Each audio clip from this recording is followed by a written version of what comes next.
économiques. Donc, cher Renaud, le contre-ordre des économistes tenant séance en la bonne ville d'Aix-en-Provence en ce mois de juillet 2012, respectant la tradition telle qu'elle est écrite dans la pierre depuis mardi dernier, va procéder séant et par mes soins à l'intronisation de Renaud Lambert, ici présent. Renaud Lambert, adhérez-vous à l'idéal de la confrérie tout entier inclus dans la maxime Deconatus non bilivus, deconibus perfectus conitas, qu'on peut assez fidèlement traduire par « les plus déconnants ne sont pas ceux qu'on croit, les plus déconneurs sont parfaitement connus ». Si oui, acceptez-vous ce nez rouge qui représente la plus haute distinction de notre léger contre-ordre et dites « j'en suis fier ». Oui, j'en suis fier. Considérez-vous comme intronisé, la conférence peut commencer.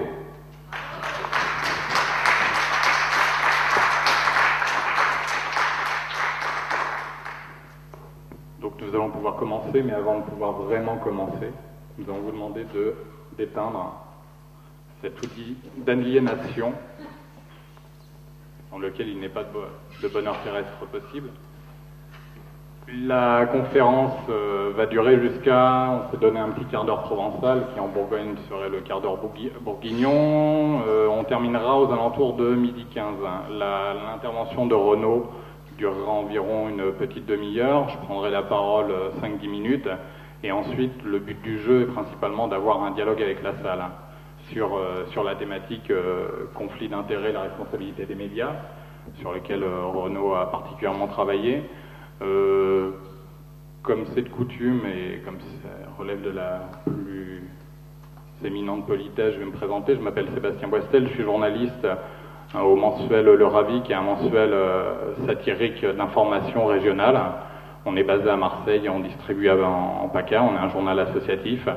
Le dernier numéro, celui-ci, consacre une page entière à la question des rencontres d'économie, qui est des économistes aussi hétérodoxes qui, comme les anarchistes de Léo Ferré, il n'y en a pas 1% sur 100, et pourtant ils existent, les économistes. Voilà, donc la présentation étant faite, je vais vous présenter aussi Renaud Lambert. Renaud Lambert, eh ben, comme dans toute conférence, les organisateurs essayent de faire appel à une vedette. Donc, bon, on avait pensé un temps à Florence Aubenas pour lui demander ce que c'était de faire des ménages tout en étant assuré de garder un poste au Nouvel Observateur. Puis finalement, comme Renaud Lambert avait travaillé sur cette question des conflits d'intérêts chez les économistes et le lien avec les médias, la responsabilité des journalistes, on a préféré l'inviter. Mais Renaud Lambert est aussi un peu une vedette, vous avez dû le voir, vous pouvez l'entreapercevoir dans le film Les Nouveaux Chiens de Garde de Gilles Balbastre. C'est lui qui essaye de passer une journée sans écouter une radio, sans lire un journal ou un magazine qui appartient à Lagardère, Bolloré et consorts. On le voit aussi tenter d'avoir le concours de Isabelle Giordano, qui, malgré à l'époque ses responsabilités à France Inter, dans une émission qui s'appelait entre guillemets service public, était prêt à faire des ménages pour toute entreprise possible et imaginable. Renaud Lambert est rédacteur en chef adjoint du Monde diplomatique, et donc il a un peu à l'origine, d'une certaine manière, par l'article qu'il avait écrit en début d'année, les économistes à gage sur la sellette dans le Monde diplo, il est un peu à l'origine totalement à l'origine de ces rencontres d'économie, parce que c'est de cet article, ainsi que d'émissions de François Ruffin sur la base Si J'y suis, qui ont inspiré la nécessité de cette manifestation. Donc, je vais lui laisser la parole. Merci.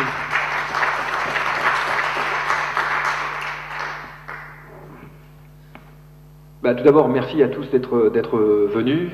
Un samedi matin ensoleillé pour les Parisiens, s'il y en a comme moi qui ont connu beaucoup plus de pluie C'est un bel effort que je mesure. Merci aux organisateurs. J'avais entendu parler de la capacité d'organisation des gens d'Aix-en-Provence. Maintenant, je peux la mesurer par moi-même. C'est assez impressionnant. Sans plus tarder, je me lance dans le vif du sujet en rappelant un petit événement qui a eu lieu le 14 avril 2012. Ce jour-là, Dominique Rousset, qui est productrice de l'émission L'économie en question sur France Culture, a eu une idée. Ce jour-là, Dominique Rousset a demandé aux économistes qu'elle invitait qui ils étaient. Alors, la question surprend moins peut-être par sa logique, de mon sens après tout, que par le moment où elle était formulée. Le 14 avril 2012, ça faisait 7 ans que Dominique Rousset présentait son émission avec, en gros, les mêmes invités. Que fallait-il en déduire? Que lors du lancement du programme en 2005, la journaliste s'était contentée d'ouvrir les portes de son studio et d'y accueillir les premiers venus sans leur demander autre chose que leur nom et leur prénom? Fallait-il imaginer qu'à raison d'une quarantaine d'émissions de 49 minutes par an, elle avait donc passé 220 heures avec des personnes dont elle ne savait rien? Ou fallait-il conclure que pour la première fois, Dominique Rousset envisageait la possibilité que ses auditeurs étaient peut-être curieux, eux aussi, de connaître la nature des activités professionnelles, des experts qu'elle invitait pour prêcher la bonne parole? Ayant travaillé un petit peu à Radio France, et sachant que la politique du micro ouvert n'est pas vraiment celle de la maison, il me semble que la dernière option n'est peut-être pas la moins probable. Comment expliquer un tel revirement dans l'attitude de Dominique Rousset? Je crois que la polémique brève, il faut le rappeler, il faut le souligner, déclenchée par, Sébastien en a parlé, une série de reportages de François Ruffin, un livre de Laurent Mauduit et l'enquête du Monde diplomatique. Cette petite polémique sur les conflits d'intérêts a sûrement à voir avec la décision de Dominique Rousset. Alors, ne boudons pas notre plaisir, même toutes relatives, ces victoires sont suffisamment rares pour qu'on prenne le temps de les savourer. Nous allons le faire, mais il convient également de ne pas s'en faire une image erronée. Je me propose donc ici de reprendre l'exposé de la problématique des conflits d'intérêts dans le domaine de l'économie, afin de mesurer avec vous les limites de la prise de conscience médiatique à laquelle nous avons récemment assisté. Et la première question, c'est qu'est-ce que c'est qu'un conflit d'intérêts? Les choses deviennent très claires lorsqu'on prend l'exemple du secteur médical. Accepterait-on, par exemple, qu'un médecin nous prescrive, pour une maladie donnée, un médicament fabriqué par l'entreprise qu'il rémunère ou l'invite en vacances? Probablement pas, et à mon avis, on aurait raison.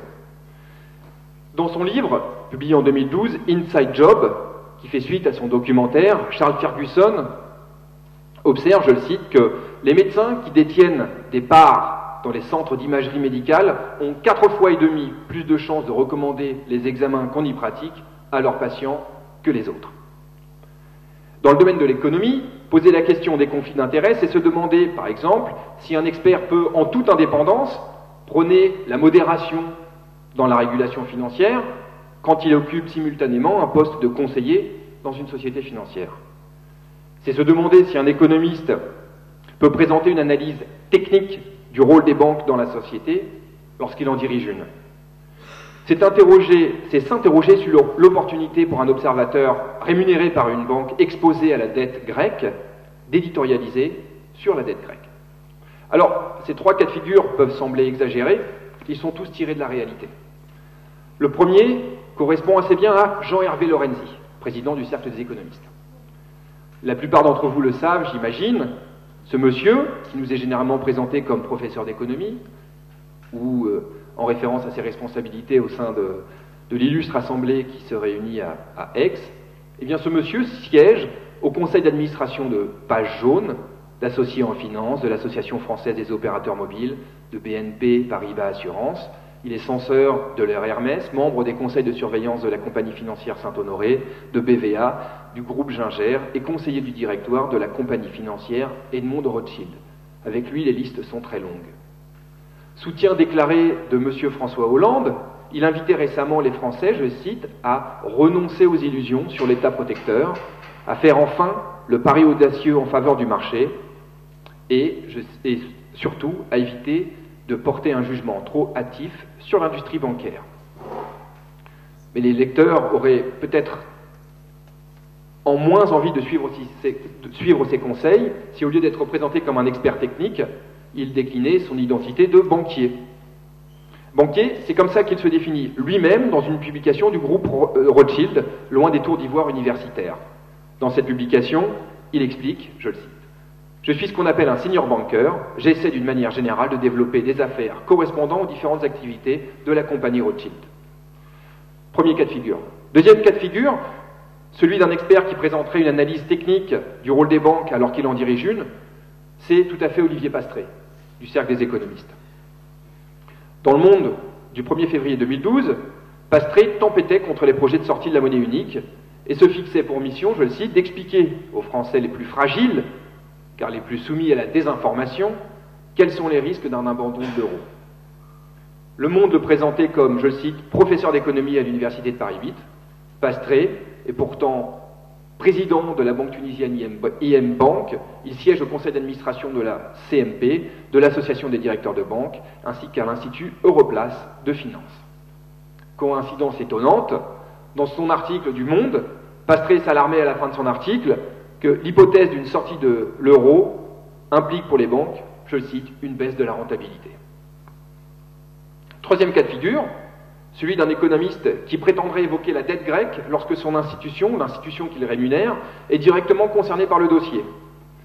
Directement tiré de la situation de Daniel Cohen, universitaire chevronné, présenté par Alain Minck, ceux qui ont vu le film Les Nouveaux Chiens de Garde s'en souviennent peut-être, présenté comme le meilleur économiste de France. Il est également senior advisor, c'est-à-dire conseiller de haut niveau pour la banque Lazare. La banque Lazare a été chargée par le gouvernement grec de la conseiller sur la restructuration de sa dette. Ça n'a pas empêché Daniel Cohen, par ailleurs membre du conseil de surveillance du groupe Le Monde, de prendre la plume dans Le Monde pour expliquer que la Grèce n'avait aucun intérêt à ne pas payer sa dette, comme l'avait fait l'Argentine. Alors, outre les conflits d'intérêts qui pourraient par exemple conduire un économiste à biaiser certains de ses résultats, il faut dire que les doubles casquettes sont rémunératrices. Quelques chiffres. Les jetons de présence au conseil d'administration des grandes sociétés, environ 35 000 € par mandat pour les sociétés du CAC 40, la moitié pour les autres. Les conférences privées, que par exemple Lorenzi facturait s'il était à ma place, environ 6 600 €. Larry Summers, économiste américain, c'est beaucoup plus. Lorsqu'il s'exprime devant Goldman Sachs, c'est 130 000 $. Mais il y a aussi les commissions, les rapports rémunérés. Et cette situation pose au moins 3 problèmes. Le premier, c'est que, alors que le recrutement des économistes se fait déjà majoritairement comme tout le recrutement des universitaires au sein des classes moyennes supérieures, de telles rémunérations propulsent les experts en vue dans les médias, c'est-à-dire les plus influents, au cœur des classes les plus aisées. Et il est assez rare au sein de ces couches sociales que les nouveaux venus trahissent les intérêts de ceux qui les accueillent sous les lambris de leur salon tamisé. Deuxième problème, comment de tels experts, que leurs diverses fonctions ont rendu médiatiques, trouvent-ils encore le temps de travailler? D'une matinale sur France Inter à une émission de plateau à la télévision, des éditoriaux dans Le Monde, aux entretiens dans Libération. Comment ces gens font-ils pour faire de la recherche, pour aboutir aux analyses supposément scientifiques qu'ils nous présentent à longueur de journée? J'ai interrogé d'autres économistes, ceux qui ne passent pas dans les médias sur cette question, et véritablement, ça reste un mystère. Troisième problème, que souligne un économiste beaucoup plus hétérodoxe américain, Georges de Martino, je le cite, « Les économistes savent mieux que d'autres que rien n'est gratuit, que tout bénéfice implique un coût. Et le coût ici, c'est la perte d'indépendance. » Fin de citation. Perte d'indépendance pour ne pas parler de corruption. Je voudrais citer un extrait du film Inside Job, que vous avez peut-être vu. Si vous ne l'avez pas vu, je vous invite véritablement à le voir, à vous précipiter. Dans ce film, le réalisateur que j'ai cité tout à l'heure, Charles Ferguson, interroge un économiste, Frédéric Mishkin, de la Columbia Business School, une école très réputée. Je vous cite le passage. Ferguson. En 2006, vous avez coécrit une étude du système financier islandais. Vous y écriviez, je le cite, « C'est un pays évolué, doté d'excellentes institutions, peu de corruption, état de droit, économie convertie à la libéralisation financière, réglementation et surveillance prudentielle de qualité. » L'économiste répond, parce qu'il sait, comme nous, que depuis, l'économie islandaise s'est cassée la figure. Et il dit, « Ah, là a été l'erreur. Il est apparu que la réglementation et la surveillance prudentielle n'étaient pas satisfaisantes. » Ferguson, qu'est-ce qui vous a fait croire le contraire? Mishkin, on s'en remet aux informations dont on dispose. Et l'opinion générale voulait que l'Islande ait d'excellentes institutions et soit très évoluée. Ferguson, qui vous l'a dit? Quelle recherche avez-vous réalisée? Mishkin, on parle à des gens, on se fie à la Banque centrale, qui finalement n'a pas été à la hauteur. Ferguson, pourquoi vous fiez à la Banque centrale? Mishkin, on s'en remet aux informations qu'on a. Ferguson, ça vous a rapporté combien? Mishkin, très gêné. J'ai été payé, le montant est public. Le montant est en effet public, il a reçu 124 000 $, environ 95 000 €, de la Chambre de commerce islandaise pour son rapport.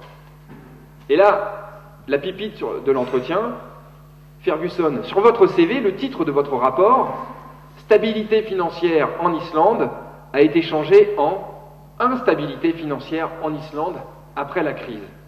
Mishkin, ah, j'ignore pourquoi, il y a peut-être une coquille. Mais la question des conflits d'intérêts dépasse les accointances des experts les plus désinvoltes avec les questions d'éthique pour toucher la société en général et les autres économistes. Je vous propose un petit exercice d'imagination. Imaginez que vous êtes un jeune économiste américain, s'apprêtant à engager des travaux de recherche en économie, disons, sur des questions liées à la finance. Imaginez que le président de votre université se nomme Larry Summers, j'en ai parlé il y a un instant, ancien président d'Harvard, consultant pour Taconic Capital Advisors, rémunéré 5,2 millions de $, entre 2008 et 2009, par le fonds spéculatif dit eShow.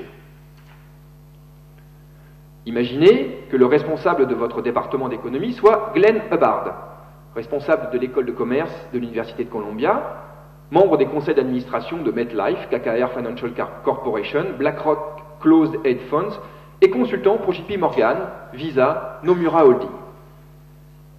Imaginez que vous souhaitiez publier un article traitant de l'emprise de la finance sur l'économie islandaise et que vous découvriez que Frédéric Mishkin, dont je viens de citer un entretien avec Charles Ferguson, que Frédéric Mishkin, donc, siège au comité éditoriaux des principaux journaux scientifiques des États-Unis.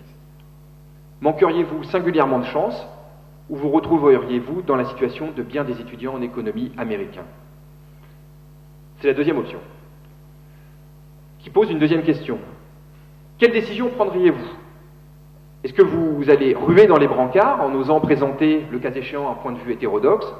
Ou est-ce que vous allez essayer de vous assurer une belle et longue carrière en tâchant de ne pas trop irriter ceux qui pourraient vous détruire professionnellement? En 2012, le professeur de l'Université de Chicago, Luigi Zingales, a rendu publique une analyse des 150 études économiques les plus téléchargées sur les sites des grandes revues sur la question des rémunérations des hauts dirigeants. 75% d'entre elles défendaient les hauts revenus. Le pourcentage était encore plus important lorsqu'on voyait lesquelles parmi ces publications avaient après été citées dans les médias. Qu'est-ce qu'il faut conclure de ces chiffres? Que tous les auteurs étaient convaincus de la nécessité de fortes rémunérations, c'est une possibilité, ou que l'étau des conflits d'intérêts les avait tous conduits à adopter, ou pour la plupart conduits à adopter la posture la moins subversive. C'est une autre possibilité. Mais poursuivons notre exercice d'imagination.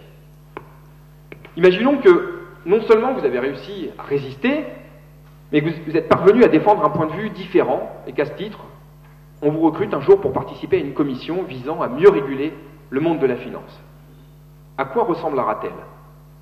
À la commission Vickers, par exemple, qui au Royaume-Uni a tenté de proposer une réforme du secteur des banques, et dont 40% des membres étaient d'anciens banquiers, ou au Conseil d'analyse économique français, organe placé auprès du Premier ministre pour, je le cite, éclairer par la confrontation des points de vue, des analyses, les choix du gouvernement en matière économique, et organe qui compte au nombre de ses 28 membres Patrick Artus, de la banque Natixis, Daniel Cohen, dont j'ai parlé il y a un instant, Eddie Cohen, administrateur de Page Jaune, EDF Énergie Nouvelle, notre ami Jean-Hervé Lorenzi, Christian Saint-Étienne, Conseil stratégique européen, Jean-Paul Bedbez, du Crédit Agricole, Jacques Delpha, BNP Paribas, Michel Didier, de Corexerod, un centre de réflexion proche du MEDEF, Olivier Garnier, Société Générale, Michel Godet, Bongrain, les Nouveaux Chiens de Garde, AXA, Mathilde Lemoine, directrice des études économiques de HSBC, ou Philippe Trainard, de l'Ascor, une société de réassurance. Mais laissons de côté notre scénario de fiction cauchemardesque parce que trop proche de la réalité. Une situation où pendant longtemps les universitaires rémunérés par de grandes entreprises ont été si nombreux et si puissants qu'ils pouvaient empêcher les universités, les associations professionnelles et les journaux académiques de prendre et de faire respecter des mesures interdisant les conflits d'intérêts. Car cette situation a duré pendant longtemps, mais c'est en partie ce qui nous réunit ici. Depuis quelque temps, les choses donnent le sentiment de commencer à bouger, ou pour mieux dire, à frémir.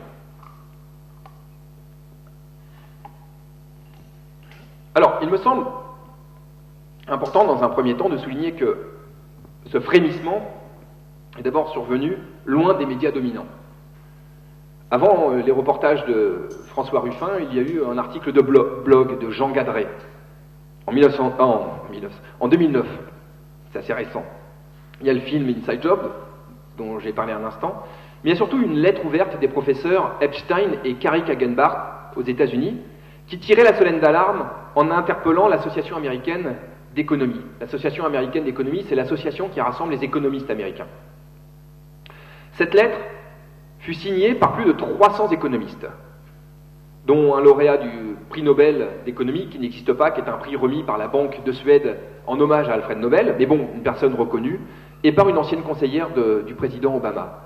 Cette lettre a été signée et elle a été entendue par l'Association d'économie américaine, qui depuis le début de l'année 2012 a annoncé des modifications de ses chartes de déontologie. Ces auteurs sont désormais invités à dévoiler leurs éventuels conflits d'intérêts. Ils doivent identifier et mentionner les parties intéressées, ce qui veut dire tout individu, groupe ou organisation concerné financièrement, idéologiquement ou politiquement par le contenu de l'article, donc des parties intéressées ayant versé une rémunération financière importante, c'est-à-dire d'un montant égal ou supérieur à 10 000 $ au cours des 3 dernières années, pour eux ou pour leurs proches. Et alors que, au moment de la rédaction de mon papier, je constatais que ce vent de fronde avait du mal à traverser l'Atlantique, il a réussi à le faire. Et a suscité d'abord des réactions plutôt négatives, dont on a eu récemment un résumé assez condensé dans une tribune du Monde de Jean Matouc, publiée d'ailleurs hier ou avant-hier. Jean Matouc écrivait, je le cite, « Les économistes d'aujourd'hui seraient incompétents parce qu'ils n'auraient pas prévu la crise et se tromperaient régulièrement dans leurs prévisions.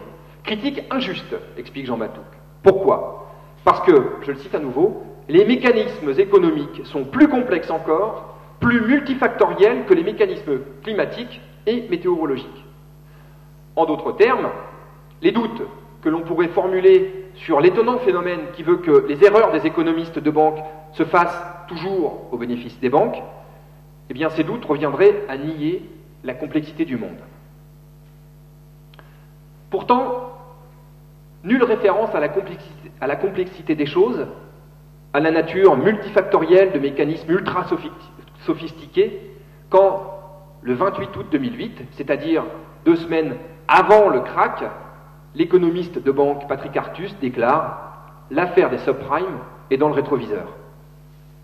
Pas davantage de complexité du monde lorsqu'Alain Minc, banquier d'affaires, conseiller Nicolas Sarkozy, s'enthousiasme en janvier 2008 de, je le cite, « l'incroyable plasticité du système » et estime, je le cite à nouveau, « l'économie mondiale est plutôt bien gérée ». La crise n'en était qu'à ses prémices, mais non, dans ce cas précis, pour lui, les choses étaient relativement simples. Les termes du théorème de la complexité sont finalement assez simples, il est vrai. Les choses le sont simples lorsque les économistes libéraux nous demandent de soutenir les banques, ou de nous serrer la ceinture, ou les deux, et les choses sont beaucoup plus épineuses lorsque la crise les fragilise. Et on remarque, et c'est une parenthèse, que le théorème de la complexité s'applique de la même façon à la question des rémunérations. Les choses sont simples et évidentes lorsqu'il s'agit d'imposer une baisse de salaire à la population. Plus délicates, plus risquées, plus périlleuses lorsque l'on envisage de raboter celle des hauts dirigeants. Mais revenons à la tribune de Jean Matouc. Je poursuis la citation. « Je ne suis pas d'accord, explique-t-il, avec la mise en doute des opinions macroéconomiques de mes collègues Patrick Artus, Élie et Daniel Cohen, Jean-Hervé Lorenzi ou Olivier Pastré et quelques autres, qui ne seraient médiatisés que pour défendre le système capitaliste. Le fait qu'ils participent à des conseils d'administration comme au dîner du siècle enrichissent leurs analyses et enseignements, leur permettant de connaître bien le système de l'intérieur. » L'argument est bien connu.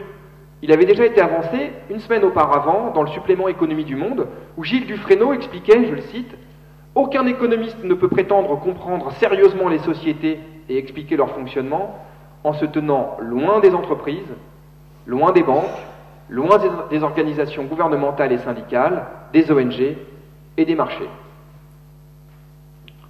Logique efficace, puisqu'elle transforme le soupçon de cupidité en abnégation scientifique, mais logique acrobatique. Car, selon ce raisonnement, pour être un bon architecte, il vous faudrait devenir Martin Bouygues. Pour devenir un bon inspecteur du travail, pas d'autre choix que d'épouser les priorités de Laurence Parisot. On notera par ailleurs que l'intérêt des économistes médiatiques pour les recherches de terrain les conduit plus souvent à siéger dans les conseils d'administration des grandes entreprises qu'à devenir délégués confédéraux à la CGT. Mais toutes les réactions aux polémiques sur les conflits d'intérêts n'ont pas été aussi négatives. En mars de cette année, l'Observatoire français des conjonctures économiques, un centre de réflexion sur les questions économiques, décidait, en citant la polémique autour des économistes à gages, d'adopter une nouvelle charte déontologique. L'organisation exigera désormais de ses collaborateurs qu'ils révèlent leurs conflits d'intérêts. Peu après, l'école d'économie de Toulouse en faisait autant. Celle de Paris créait un groupe de travail, cependant que les deux grandes associations françaises d'économistes, l'Association française de sciences économiques, plutôt libérale, et l'Association française d'économie politique, plutôt hétérodoxe, annonçaient se mettre activement au travail pour élaborer des chartes du même type. Même les médias ont réagi. Il y eut donc l'émission de France Culture, que je citais en ouverture, dédiée à la question des conflits d'intérêts, et qui fut l'occasion de modifier certaines pratiques. Pendant quelques semaines, en effet, le coproducteur de l'émission, Olivier Pastré, fut présenté à l'antenne comme universitaire et banquier. Pendant quelques semaines. Le Monde, de son côté, consacra un supplément de 3 pages au procès d'une profession chahutée par la crise. Mais un dossier quelque peu timoré, présentant nos amis du cercle des économistes comme les garants, je le cite, de la pluralité des approches dans le domaine de l'économie. Mais un dossier où la journaliste Claire Gatinois consacrait, ils sont ici, 2 encadrés à la question de la transparence. Or, le travail de Claire Gatinois me semble justement illustrer les limites des appels à la transparence. Dans l'édition du 14 février du Monde, Claire Gatinois publiait dans la rubrique internationale une analyse de la crise grecque. Elle y citait divers économistes, tous directement liés au monde de la finance. Pas de conflit d'intérêts, les fonctions étaient clairement identifiées. Christophe Probyn, chef économiste chez State Street, conseiller financier basé à Boston, cité 3 fois. Natacha Valla, économiste chez Goldman Sachs, cité 3 fois. Jésus Castillo, économiste chez Natixis. Sans compter les experts du SB. À l'époque de mon enquête, j'avais décroché mon téléphone pour parler avec Claire Gatinois. Et je lui avais demandé, peut-on vraiment imaginer qu'un économiste de Goldman Sachs puisse affirmer que la crise grecque découle avant tout d'une dette illégitime et qu'il ne faudrait pas la payer? Elle me répondait, non, cela me semble assez peu vraisemblable. Pour cet article, m'expliquait-elle, j'ai pensé qu'il était intéressant d'interroger des économistes de banque, plutôt libéraux, pour montrer qu'eux aussi s'inquiètent de la situation grecque. En d'autres termes, il s'agissait de présenter, une fois n'est pas coutume, le point de vue libéral. Il se trouve que c'est un réflexe professionnel qui semble davantage assaillir la presse que l'idée, par exemple, d'interroger des représentants syndicaux, pourtant parfaitement au fait des mécanismes et des conséquences du drame social en cours. Au mois d'octobre 2012, Gatineau a donné la parole à 40 économistes, groupes d'économistes ou assimilables, 29 travaillaient directement pour les banques, 3 parlaient au nom de syndicats. Mais est-ce que Gatineau serait une exception? Et surtout, est-ce que les choses ont changé depuis la polémique autour des économistes à gages? Pas vraiment. Le 5 avril 2012, Le Monde publiait un article interrogeant la nécessité d'un contrôle de la rémunération des grands patrons. Tout ce que vous voyez souligné en rouge, si vous le voyez, c'est les citations d'économistes. Les experts cités sont Jean-Philippe Desmartins, analyste chez Odo, Bénédicte Hautefort, associé chez Euro-RSCG, Caroline Delamarnière, présidente de Capital.com, Olivier Deguerre, président de Fitrust. 20 juin 2012, Le Monde publie un article de Denis Connard sur Arnaud Montebourg et son ministère du redressement productif. Les experts, David Kousquer, de l'Observatoire des investissements, Patrick Artus, Natixis, Michel Martinez, économiste à la Société Générale, Denis Ferrand, Corexerode, proche du MEDEF. On pourrait multiplier les exemples, et à chaque fois obtenir des listes semblables, dont je précise qu'elles sont exhaustives. C'est-à-dire que les experts que j'ai cités sont les seuls à être interrogés. Pas des experts interrogés à côté d'autres experts. Ce sont les seuls auxquels on donne la parole. Entre le 1er septembre 2008 et le 31 décembre 2011, une période d'environ 3 ans, Le Monde a cité Artus, de Natixis, dans 147 articles. Plus souvent que Jacques Attali, 132, et qu'Alain Minc, 118. Et beaucoup plus que Jean Gadret, 5 articles, et Frédéric Lordon, 4. Pour conclure, quelle est la nature du phénomène, du problème auquel nous faisons véritablement face? Pour y répondre, je voudrais citer un communiqué, ou plutôt un article de Serge Marty, président de l'Association des journalistes économiques financiers, qui annonçait le 3 juillet que l'association préconise désormais que lors d'un débat, d'un entretien, d'une contribution ou d'une interview dans la presse écrite, audiovisuelle ou Internet, soit mentionnée la fonction universitaire qui légitime la présence ou le commentaire d'un économiste expert, mais aussi leur éventuelle autre activité, pour peu qu'elle soit en lien avec le sujet traité. Marty expliquait par ailleurs espérer que tous les organes d'information se rallieront et feront respecter dans leur rédaction cette exigence de transparence au nom de l'indispensable responsabilité démocratique de tous. Apparemment, il ne leur avait pas semblé que la responsabilité démocratique à laquelle ils faisaient référence, celle des journalistes, aurait pu les conduire à exiger des médias libérés de la mainmise de groupes directement intéressés à la mondialisation libérale. Des médias qui recrutent des journalistes pour lesquels il ne serait pas évident que seuls les économistes de banque, présentés comme des économistes de banque, sont les seuls interlocuteurs légitimes. Des médias qui n'hésitent pas de temps en temps à bousculer les intérêts des puissants plutôt que de se donner pour mission d'en pérenniser la domination. Dans le supplément du Monde consacré aux conflits d'intérêts que je vous montrais tout à l'heure, Claire Gatinois concluait son article sur la transparence en déplorant, je la cite, que sous les gouvernements Reagan ou Thatcher, c'est-à-dire dans les années 80, ceux qui défendaient Keynes, la régulation et la place de l'État étaient inaudibles et absents des médias, déconsidérés ou inconnus des journalistes. Peut-être que déjà les journalistes ressemblaient à Claire Gatinois. À la fin de son entretien avec moi au téléphone, elle tranchait « Je reconnais en effet que je ne présente pas tous les points de vue ». Conclusion, on peut donc être transparent, profiter de la dénonciation des conflits d'intérêts pour se donner des airs d'Albert Londres et défendre la pensée unique libérale.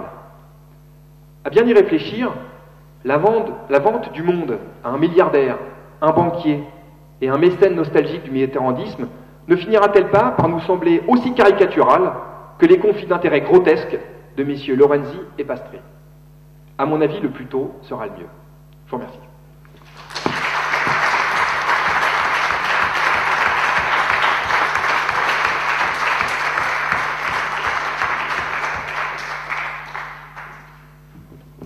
Merci Renaud pour cet exposé.